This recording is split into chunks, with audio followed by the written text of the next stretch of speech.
กราบสบายดีพี่น้องทุกคนเนาะวันนี้มาพบกับช่องเบาบิดหลังจากที่บ่ได้พอกันโดนหลายเดือนเติบเนาะเพราะว่าหยุดช่วงนั้นแมมโทรศัพท์เต็มโทรศัพท์กับบ่ได้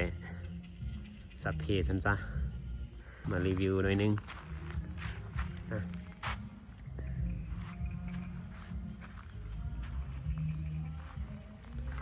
เที่ยวนี้ก็ฝนตกเด้อยู่ขามงอยนี่บุหัวาคิดอื่นตกบ่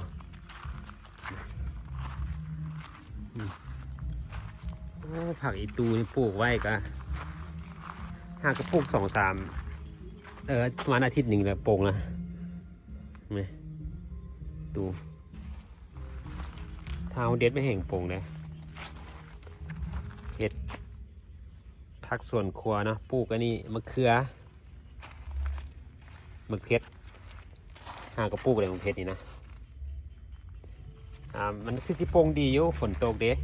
นี่คุมหนึ่ง3-4 ต้นอันนี้ผักคะเนาะมันโป่งเลยเห็นปะโป่งอันนี้โป่งแล้วผักคะโอเคผักคะ3 ต้นเนาะโป่งแล้วเนาะอันนี้ขาเนาะ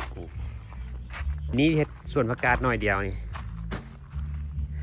ปลูกสำนีแหละหวานเม็ดปลาย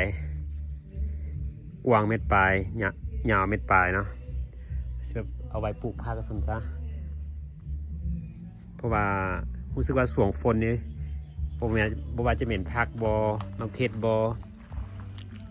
แล้วก็ผักบัวผักหอมมันแพงกายเห็ดกว้างกว่านี้ได้กินพอบัวได้ไปตลาดตะลีเนาะก็สิเอาเงินไปตลาดกันมาเก็บผักตัวเองกินมะฮุงนี่ต้นมะฮุงนี่2 ต้นมะฮุงฮอลแลนด์เนาะตัวนี้สวงจัดงานดองหันละเจ้าล้างจอกล้างจานล้างนั่นล้างนี่ใส่มันมีน้ำกอกน้ำเกลือลายเนาะมันก็เลยเลืองทีนี้ฮะก็ออกมาเขียวหน่อยนึงละเป็นสีเขียวหน่อยนึงละส่วนตัวนี้ต้นใหญ่มะฮุงเริ่มเป็นมะฮุงคุมหางเลยเนาะเอาไว้กินที่จะได้กินตอนนั้นกำลังนัดปลูกไว้ส่วนครัวน้อยๆไว้ดูแลเสี่ยวนั้นแผนการค่อยบ่าเราดูแลนี่เสี่ยวรถดินนั้นเขาดินปลูกฟางนะ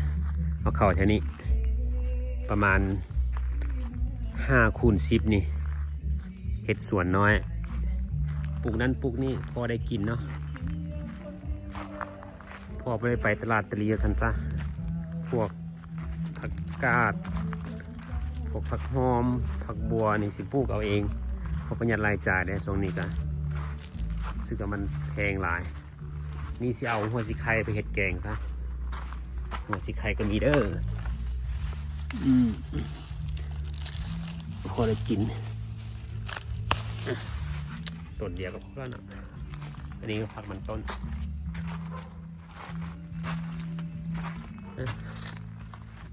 เบิ่งวิวดินเฮาเบิ่งคือมันแคบเนาะแต่มันเนื้อที่ดินมันก็25x21ตามวาดเลยดินเนี่ยนี่500 ปลายตามเมตรตามวาดมินิจะมาเห็ดแกงป่ามูยังหลายมันนี่กะอยู่หันมืดเนี่ยฝนตกมืดก็จะไปเวียกละเมื่อวานนี้ข้าเวียกแด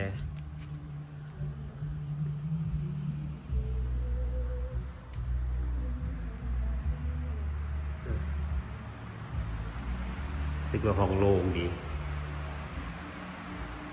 ใช้ประตูยังวะยังไม่ทันจัดแจงห้องใช่ไหม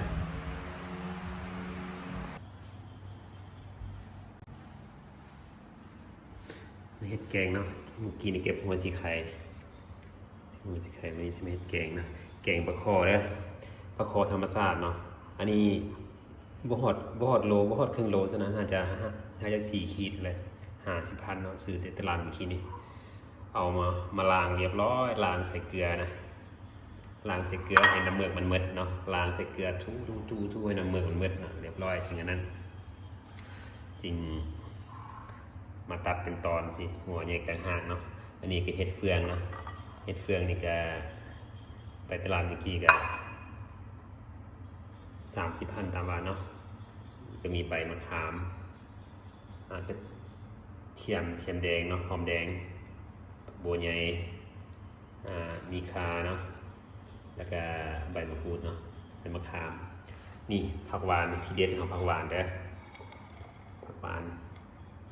ตัวนี้ก็มักเล่นเนาะเห็ดเนาะมีเห็ดเขากินข้าวแรง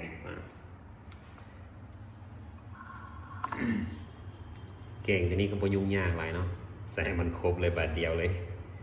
ใส่หัวสิไข่มะเขือขาใบมะกรูดแล้วก็ใบมะขามอ่อนเนาะน้ำเดือดแล้วน้ำฟดแล้วดิฟดแล้วฟดแล้วเอาปลาใส่เลยเนาะ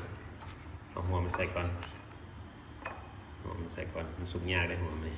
ส่วนซีมันสุกง่ายๆแป๊บนึงเราจึงเอาแป๊บนึงจะเอาไปใส่ไทยหนึ่งแล้วเนาะปลานี่เคล็ดลับเห็นเวลาเราใส่ละห้ามกวนมันเนาะใส่เราปลาเลยจะโดนเป็นสีขาวหลังจากใส่หัวมันประมาณ5 นาทีเนาะ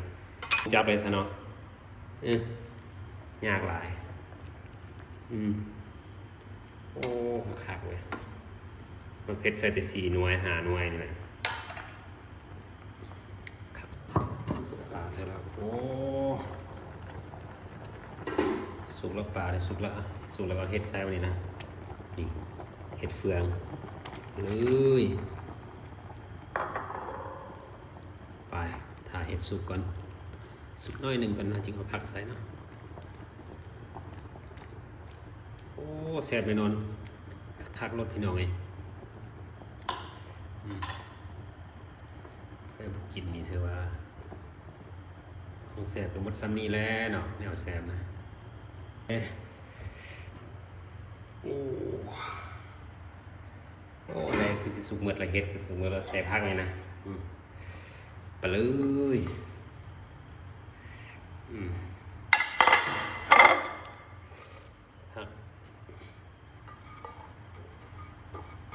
ผักหวานใส่เลยนี่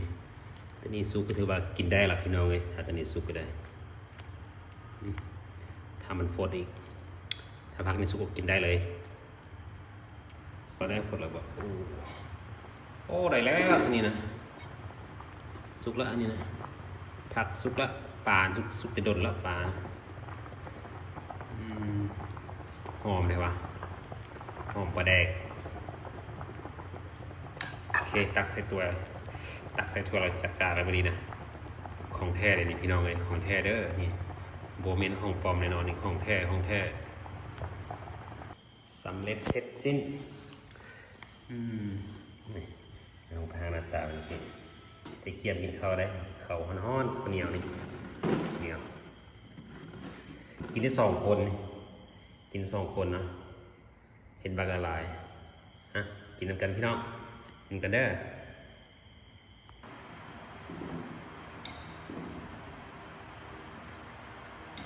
กินได้ค่ะลงทุกคนกันพี่น้องเจียวเผ็ด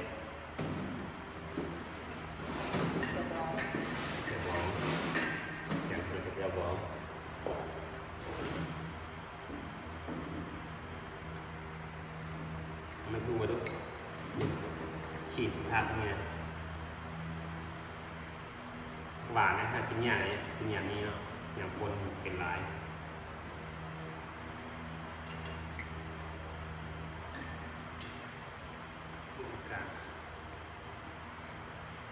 กินผัก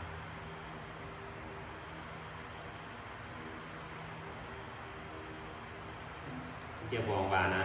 เจียวบองสุกหวานเจียวหนังสุดแซ่บแซ่บสบายแซ่บแค่บอ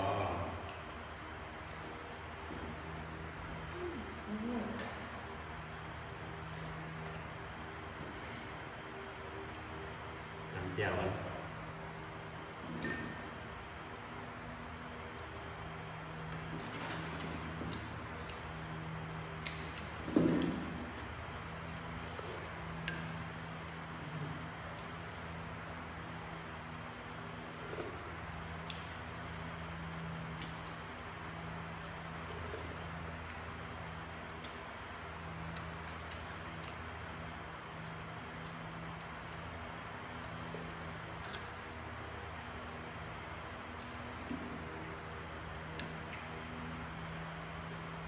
บอก แซ่บแซ่บ บุคคลสมนะ ไม่ใส่มาเลยเหรอ ใช่หรอ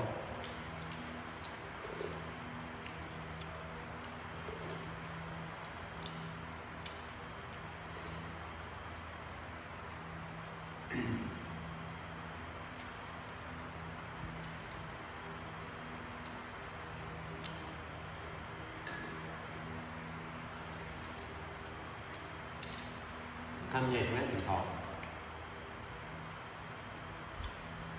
งานอื่นเหรอ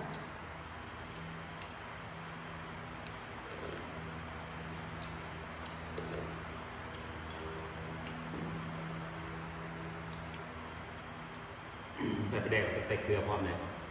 ไม่น้อยเลยแต่หื่นคือ ใส่ข้าวหอมนะ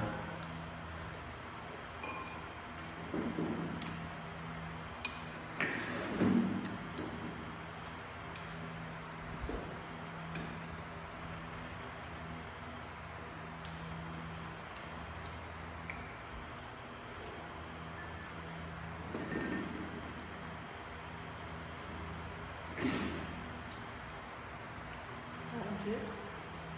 นะ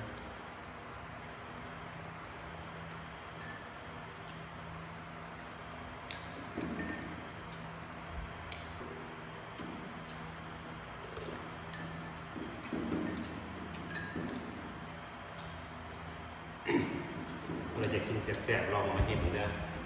ลองเอาเห็ดอื่นอยู่นะไม่เห็ดเครื่องอยู่นะ มันจะเป็นหนัก เดี๋ยวเอาสองนะ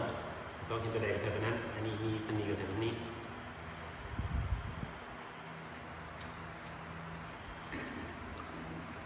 สุดยอดแซ่บได้หนักเลยแซ่บมากแซ่บเดียว เดี๋ยวอื่นไม่รู้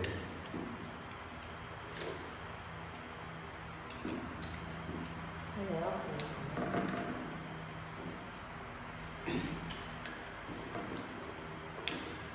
งานเห็ดสูตรเป็นหลักสูตรเจ้าเลย เป็นแบบสุดโหดแบบ สูตรเจ้าเห็ดเด้อ ร้านหนังครับชิ้น หลักชื่อหลักเด็ด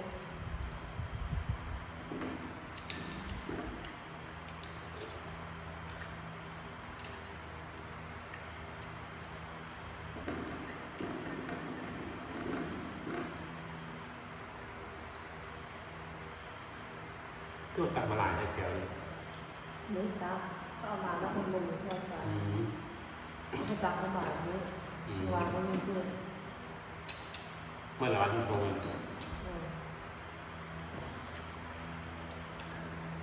มาขอกินข้าวกันเด้อพี่น้องเด้อกินข้าวกันเจอกันคลิปหน้าเด้อบ่ได้ให้คลิปโดนละเจอกันคลิปต่อไปยืมกดไลค์กดแชร์ให้เด้อเป็นกำลังใจให้นะ